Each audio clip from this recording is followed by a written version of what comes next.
We want to take you now to Washington, where Secretary of State Marco Rubio is speaking. All right. I have a couple updates for you. The State Department is now actively, as it has been now for the last 72 hours, implementing our plans to help Americans in the Middle East be able to depart. As of a few minutes ago, before I left, 9,000 Americans have been able to leave the region since the start of this war. We have about 1,500 Americans that are requesting assistance with departure. We have identified and continue to identify charter flights, military flight options, and expanded commercial flight options, meaning working with the airlines to send bigger airplanes with more seats, and the combination of those three things. The impediment we're facing now, in many cases, we've had a couple instances in which we have planes in the air and on the way, and unfortunately the airspace gets closed and they have to turn back around, so we're working through those challenges. Here's the message I want to deliver Americans who are in the Middle East and in need of assistance. It is very important, and I ask this of the networks as well. It is important for you to please put both the website and the phone numbers on your screens, because we need people. We need to know where you are. We need to know. We need to have contact information for Americans that need assistance. They have to register with us, because as these options begin to open up, and as they open up, we have to be able to call you. We have to be able to reach you. We have to be able to know where you're staying, so we can get this information to you and coordinate appropriately. And it'll be a variety of methods: charter flights, military flights and transports, expanded commercial opportunities, and in some cases land routes that will allow them to go to neighboring countries who might have open airports at that point. So it's a lot of different things here that need to happen in order to move people, but it all starts by knowing that you're there.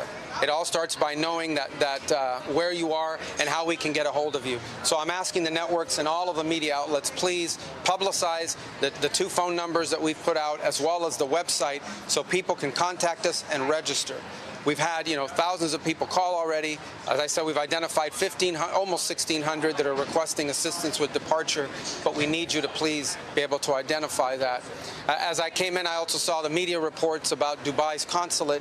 The last update I had with seconds before getting before these cameras was that a drone unfortunately struck a parking lot adjacent to the Chancellery building and set off a fire in that place. All personnel are accounted for. As you're aware, we began drawing down personnel from our diplomatic facilities in advance of this. In the cases, for example, of Beirut, we basically drew down to bare bones, as well as in Baghdad and in Erbil and in a couple other posts as well. So we've been very fortunate, obviously, but our embassies and our diplomatic facilities are under direct attack from a terroristic regime.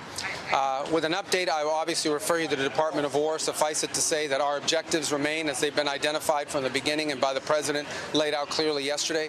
Iran can never have a nuclear weapon, and we will now not allow Iran to hide behind the immunity of a massive short-term ballistic missile inventory or the ability to make them or launch them.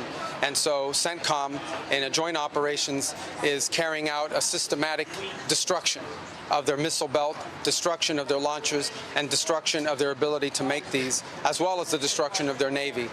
From what I've been told by the Department of War, everything is on or ahead of schedule and proceeding on these objectives. We have every confidence in the world that these objectives will be achieved.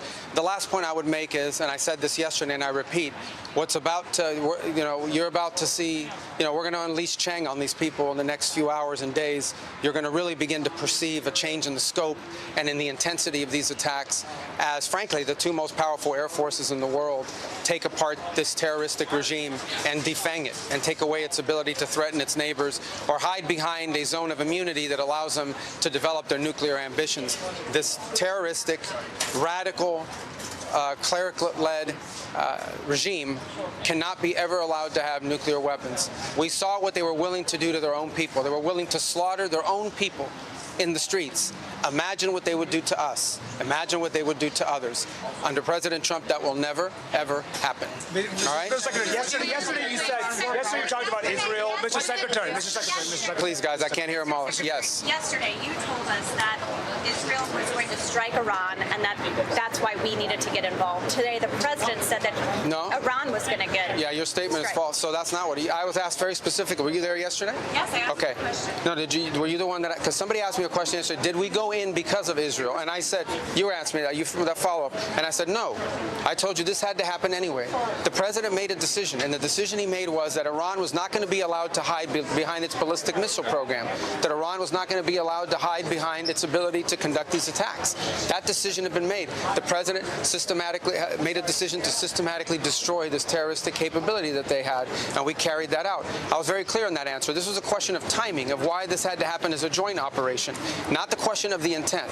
Once the president made a decision that negotiations were not going to work, that they were playing us on the negotiations, and that this was a threat that was untenable, the decision was made to strike them. That's what I said yesterday, and you guys need to play it. And if you're going to play these statements, you need to play the whole statement, not clip it to reach a narrative that you want to do, all right? This is your statement. This is your statement, Mr. Secretary. Go ahead. What do you make of the war powers resolution that's being considered here in Congress? I mean, Congress votes on those. They can if they want. There's mechanisms for it. We've complied with the War Powers Act, even though we believe it's unconstitutional, as has every other administration.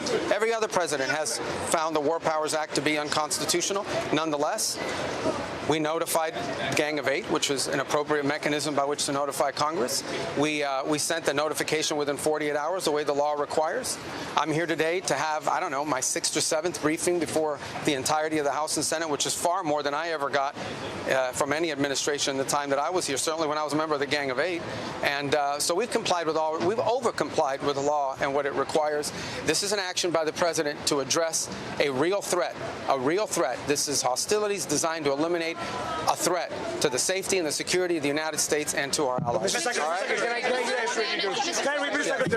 a plan in place to evacuate Americans before the attack took place? Well, that's the plan we're trying to carry out. The problem is, or the challenge we are facing, is airspace closures.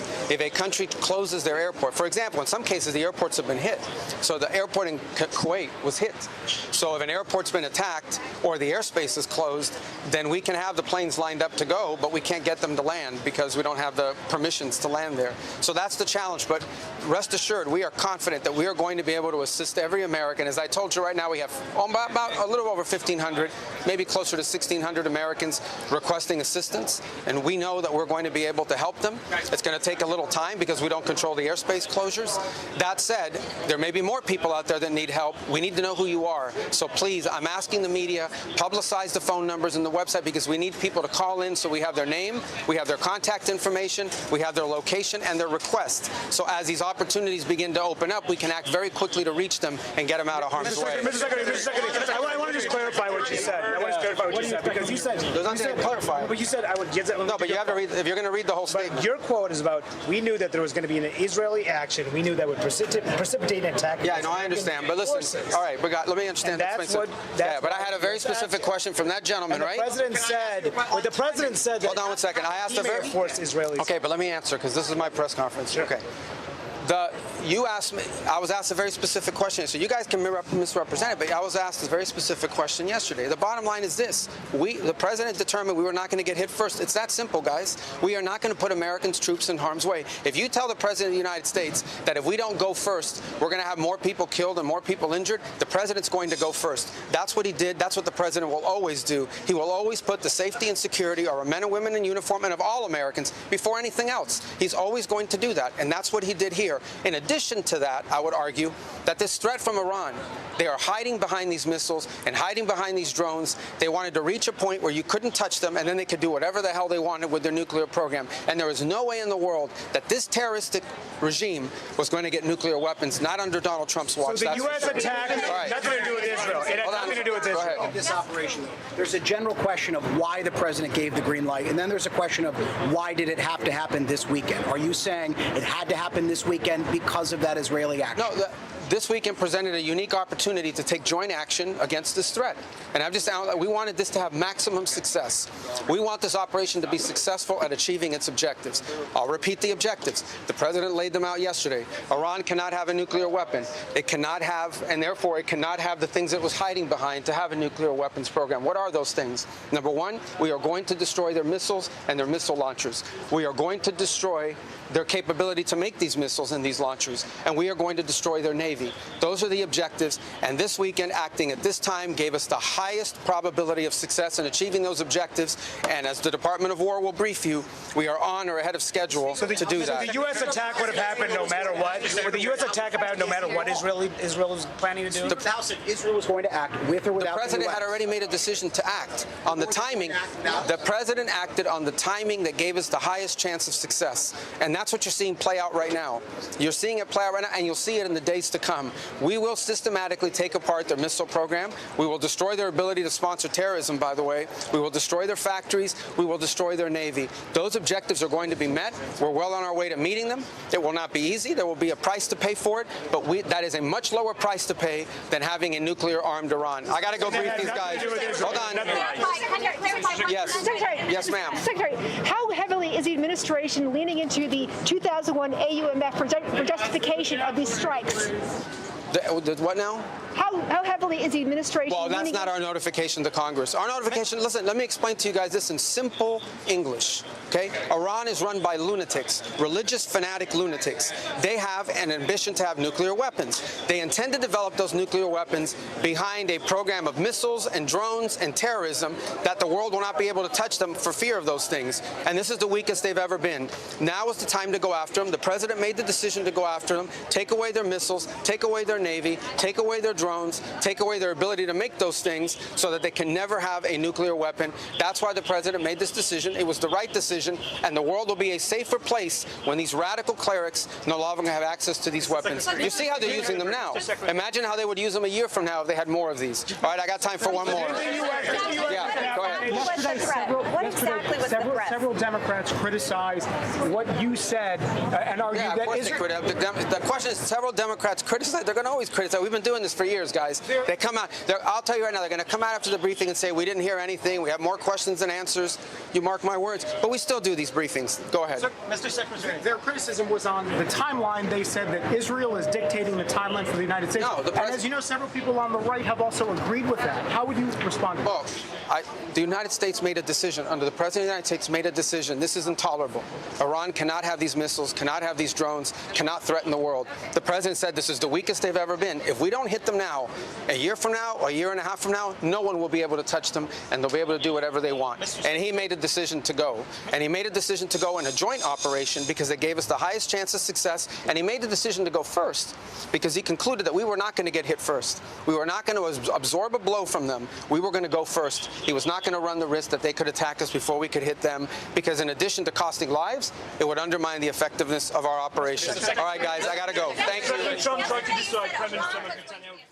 All right, we just heard from Secretary Rubio there after he briefed lawmakers. He confirmed that 9,000 Americans have been able to leave the Middle East region, that 1,500 more are asking for assistance to depart. Let's listen to Minority Leader Chuck Schumer. The administration doesn't seem to know what it's doing. Every hour there's a different rationale as to why we're doing this. And America wants this president to pay attention to the problems at home, not the problems overseas, particularly when no one has any idea of what the real rationale is. It changes every hour. DHS talks. There we heard Minority Leader Chuck Schumer saying that their rationale changes every hour for striking Iran, essentially speaking to what we heard from Secretary Rubio yesterday here on Capitol Hill after briefing the Gang of Eight, that Israel was going to strike Iran. So before Iran did a retaliatory strike in the United States, the president decided to act. The president sort of contradicting that today, essentially saying Israel did not force his hand, but saying that he did have a feeling that Iran was going to strike. And we heard Secretary Rubio today, when pressed on this differing logic and reasoning from the administration, said this had to happen anyway, and that right now we are seeing the success of the operation here in terms of the timing and when they got that in to strike and get Khamenei and so many other Iranian leaders. Now, we also know that the secretary spoke about the consulate in Dubai having been hit by a drone, saying a drone unfortunately struck a parking lot adjacent to the Chancellery building that set off a fire. All personnel are accounted for. And again, he mentioned the 1,500 Americans still asking for assistance to leave the region, that they're chartering flights, military flights, trying to get larger commercial flights to get those people out. And he also wanted to share the Americans who are in the Middle East can register at step.state.gov, or they can call the number 202-501-4444 for assistance. We're going to keep asking these questions of the administration about why now, to find out more about the rationale for why this became so immediate when diplomatic talks were scheduled in terms of Iran's nuclear program. We are going to take a quick break. You're watching CBS News 24/7.